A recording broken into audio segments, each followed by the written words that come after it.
لا حول ولا قوة إلا بالله العلي العظيم. بسم الله الرحمن الرحيم.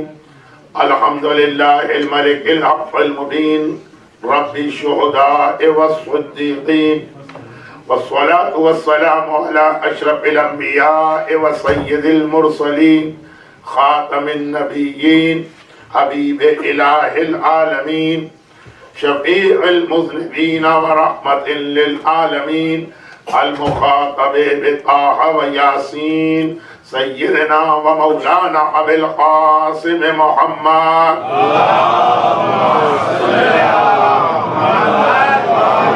وآله الطيبين الطاهرين المعصومين المظلومين المنتجبين الميامين الشهداء الصديقين سيما على بقية الله في الأراضين وحجته على العالمين. اللهم أجل له الفرج. أما بعد فقد قال الله الحكيم في كتابه الكريم بسم الله الرحمن الرحيم. وقبل يستفتحون على الذين كفروا فلما جاءهم ما عرفوا كفروا به ولعنة الله على الكافرين. وقال ويريدون أن يطفئوا نور الله بأفواههم والله متم نوره ولو كره الكافرون. وقال ومكروا ومكر الله والله خير الماكرين.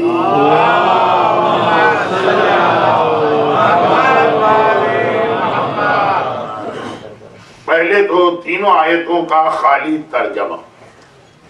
سورہ بقرہ آیت نمبر 89. اے حبیب تیرے آنے سے پہلے یہ لوگ تیرے ظہور کی دعا کرتے ہیں تاکہ کفر کا خاتمہ کیا جا سکے. دعا دو مقاصد سے ہو سکتی. ایک اپنا کوئی ذاتی مقصد ہو کہ بھائی امام آ جائیں تو ہمیں عیش ملے، آرام ملے، سکون ملے، چین ملے، ایک بڑی پیسفل زندگی ہو. اور ایک ہے کہ یستفتحون علی الذین کفروا، یہ لوگ جو دعا کرتے ان کا مقصد اپنا کوئی فائدہ نہیں تھا، کفر کا خاتمہ. فلما جاءہم ما عرفوا، جب وہ آ گیا جس کو یہ پہچان بھی گئے، کفروا بہ، پہچاننے کے بعد بھی انہوں نے اس کا انکار کر دیا. فلعنت اللہ، اللہ کی لعنت ہو علی الکافرین، ایسے کافروں پر. سورہ بقرہ. سورہ صف آج جمعہ کا دن گزرا، آپ حضرات نے نماز جمعہ میں شرکت کی تو سورہ جمعہ کی تلاوت سنی، اور اگر اپنے گھر میں نماز ظہر کا پورا ثواب لینے کی خاطر اس میں سورہ جمعہ کی تلاوت کی تو خود یہ تلاوت آپ نے کی، چاہے قرآن سے دیکھ کے کی، اس سورہ جمعہ کی آیت کو. تو کل میں نے مجلس کے آغاز میں تلاوت کیا کہ لوگ آخر بلانے کے بعد بھاگتے کیوں، اور آج اس سورے سے پہلے والا سورہ، سورہ جمعہ 62، سورہ صف 61، اور اس کی یہ مشہور آیت وَيُرِيدُونَ أَن يُطْفِئُوا نُورَ اللَّهِ، یہ ظالموں کا، کافروں کا ارادہ ہے اللہ کے نور کو بجھا، ایکسٹینگوش نور خدا. واللہ متم نورہ، اور اللہ اپنے نور کو مکمل کر کے رہے. وَلَوْ كَرِهَ الْكَافِرُونَ، چاہے کفر کرنے والوں کو یہ کتنا ہی برا یا ناگوار کیوں نہ گزرے. اور تیسری آیت وَمَكَرُوا اللَّهُ وَاللَّهُ خَيْرُ الْمَاكِرِينَ، وہ لوگ اپنی پلاننگ کرتے ہیں اور اللہ اپنی پلاننگ کر رہا ہے. وَاللَّهُ خَيْرُ الْمَاكِرِينَ، اللہ از دا بیسٹ پلانر، سب سے بہترین منصوبہ اللہ کا ہے. اب یہ تین آیتوں کا ترجمہ میں نے اس لیے کیا کہ کل کی مجلس میں بھی شروع میں 3 آیتیں تلاوت کی گئی، پھر بعد سے بعد کتنی نکلی کہ آخر تک آیتوں کے ترجمے کا موقع نہ ملا. تو آیت کی تلاوت کا ایک ثواب، آیت کے سمجھنے کا دوسرا ثواب.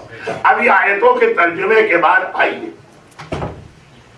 سیریا کے حالات، جو اس اعتبار سے بہت اہم ہے کہ آخری زمانے کے ایمان کے خلاف